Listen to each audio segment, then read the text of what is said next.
Para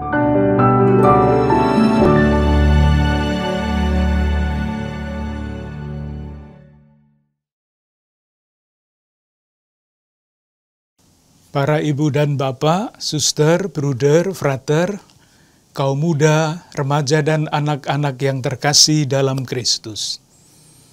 Pada tanggal 2 dan 3 Juni yang lalu, banyak perwakilan pemerintahan negara-negara, lembaga-lembaga internasional, lembaga bisnis, dan perwakilan masyarakat warga berkumpul di Stockholm, Swedia, memperingati 50 tahun Deklarasi Stockholm tentang lingkungan hidup.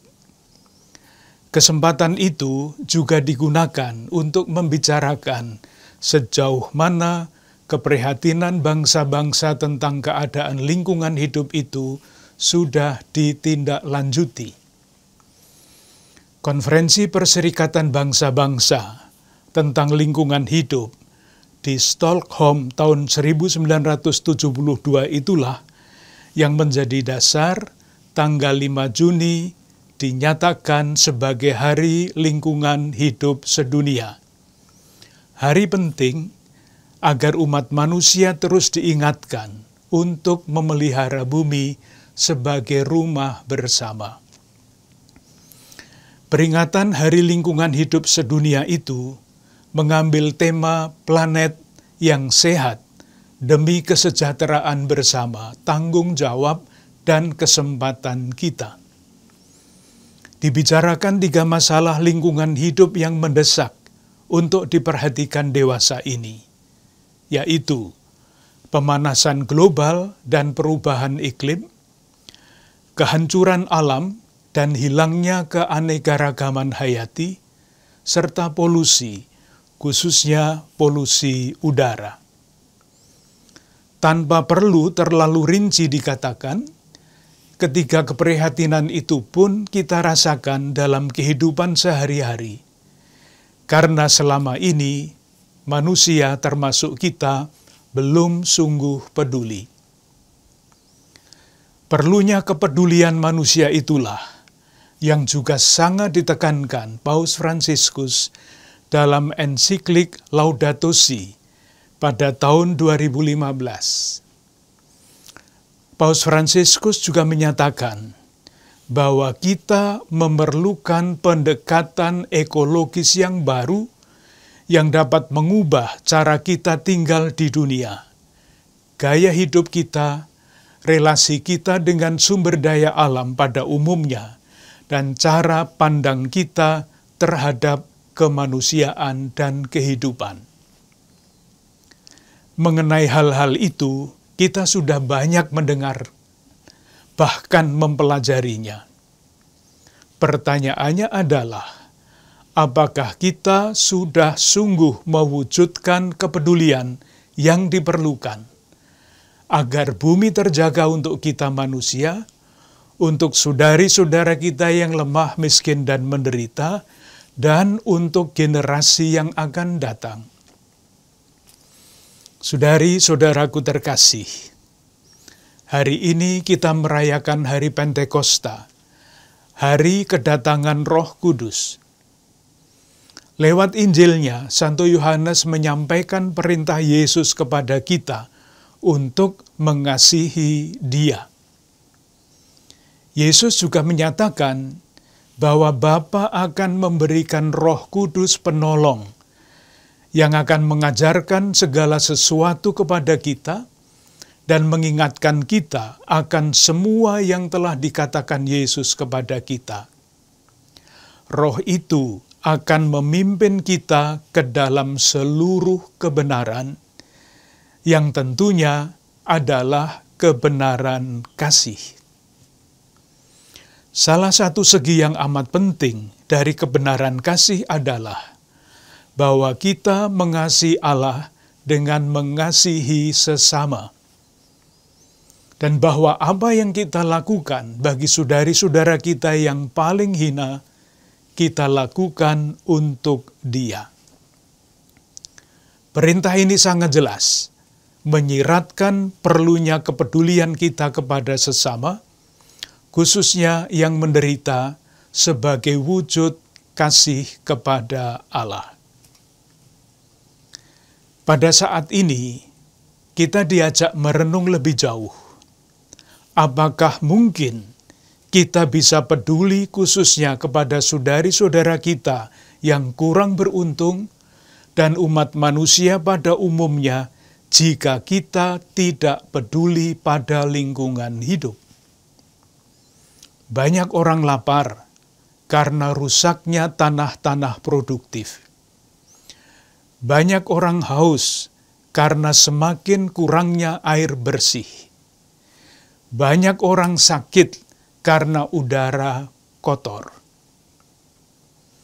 Dasar kepedulian itu tentu bukan hanya penderitaan manusia dan kerusakan lingkungan.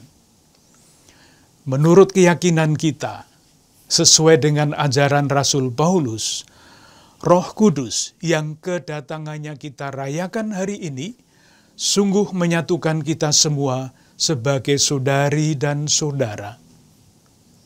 Kita adalah anak-anak Allah Bapa yang seharusnya saling memperhatikan dan saling menjaga.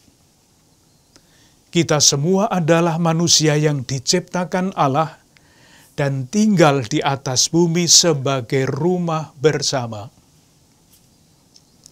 Santo Fransiskus dari Assisi pun telah mengajarkan kepada kita dalam doa Gita Sang Surya, bahwa semua di atas bumi ini bersaudara.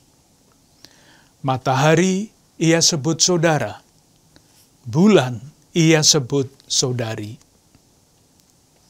Saudari-saudaraku yang terkasih, kita perlu mengakui dengan jujur dan tulus bahwa kita belum sungguh peduli.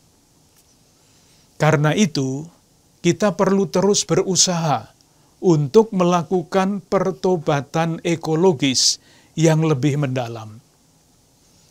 Salah satu hal penting yang diingatkan oleh Paus Fransiskus dalam ensiklik Laudato Si adalah bahwa kepedulian pada lingkungan hidup bukanlah sekedar tempelan atau tambahan dalam penghayatan iman kita. Kita memang sering terpaku pada dua ranah cinta kasih, yaitu cinta kepada Allah dan kepada manusia, sehingga kurang memperhatikan cinta kepada segenap ciptaan. Paus Fransiskus mengingatkan kita bahwa kepedulian atau cinta pada lingkungan hidup adalah juga bagian inti iman kita. Itulah pula yang dinyatakan oleh Yesus ketika Ia mengutus murid-muridnya dengan berkata, "Beritakanlah Injil kepada segala makhluk, bukan hanya kepada segala bangsa."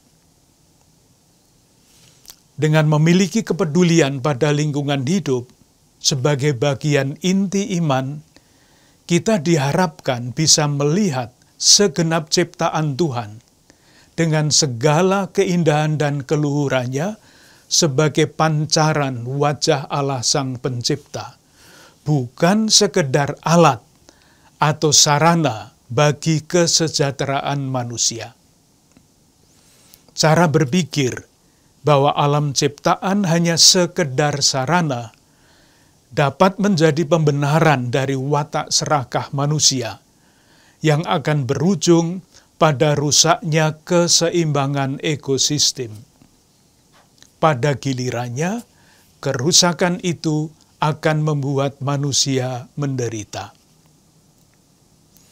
Dengan mata iman itu pula, kita bisa merenung tentang pandemi COVID-19 yang kita harapkan segera berlalu. Kita telah belajar banyak dari pengalaman pandemi itu. Kita belajar untuk semakin solider dengan sesama, khususnya yang menderita di satu sisi dan solider dengan alam di sisi lain. Selama kegiatan manusia melambat, alam beristirahat. Di situ pula Allah menampakkan keindahannya. Semoga kita bisa mengolah pengalaman itu dengan lebih baik di masa depan dan memacu pertobatan ekologis kita. Mengubah cara berpikir kita adalah salah satu bentuk upaya mewujudkan pertobatan ekologis kita.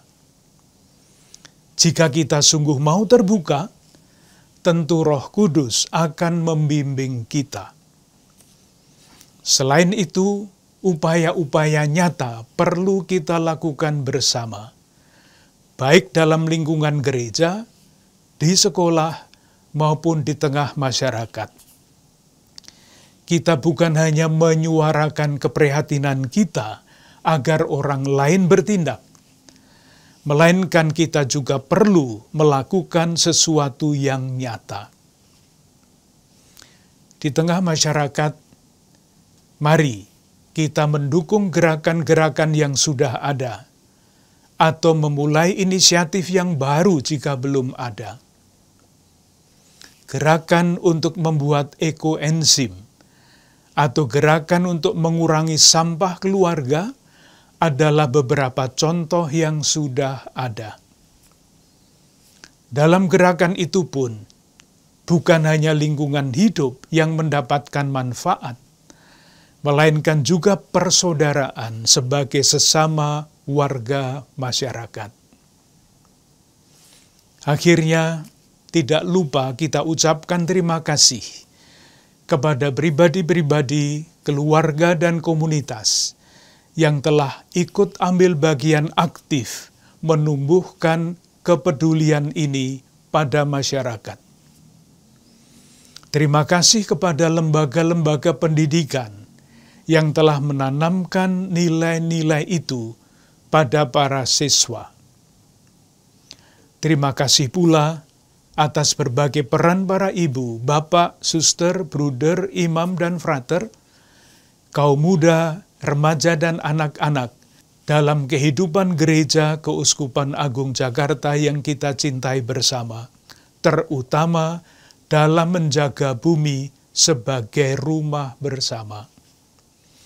Mari kita kasih Allah dengan mengasihi sesama, dan mari kita mengasihi sesama dengan mengasihi bumi seisinya.